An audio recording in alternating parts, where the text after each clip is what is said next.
Krista Zalin malam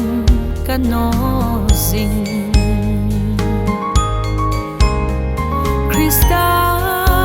Zala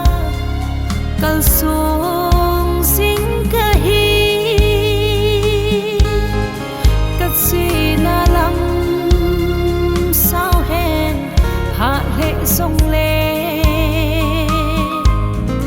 ai hôn pi si su này bùi hối xin nghe thô hạ điện băng nghìn tao na tô thôn tan tiệt này lâu vin tao vin ai đi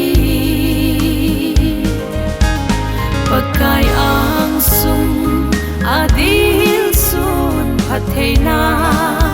kahin thu pakai ang sung adil sun pathei na kahin thu sung pathinin na lon pi sin hen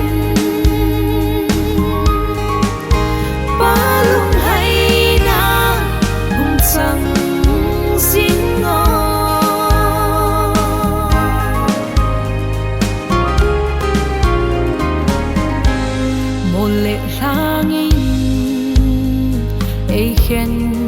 ta giống lệ tông đón pha lô muốn hy sinh sông lệ bắc cai mai chăm sim na này gel do tao nan isa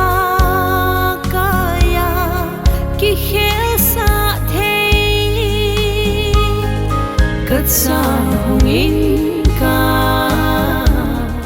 ang sungadi sopa na bol pai ay hintinte pagkay ang sung adil sun pathei na kahin thu pakai ang sung adil sun pathei na kahin thu sung pathinin na lon pi sin hen palung hay na hung sang sin ngo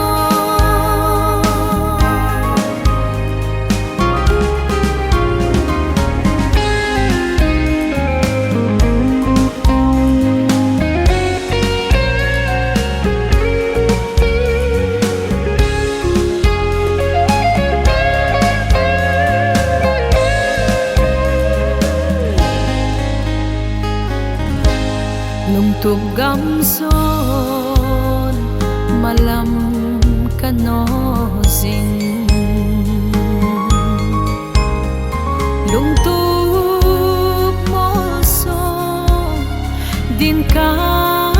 kalsonge dalha lo thei lo leilop sa na ít bên ca ngay trên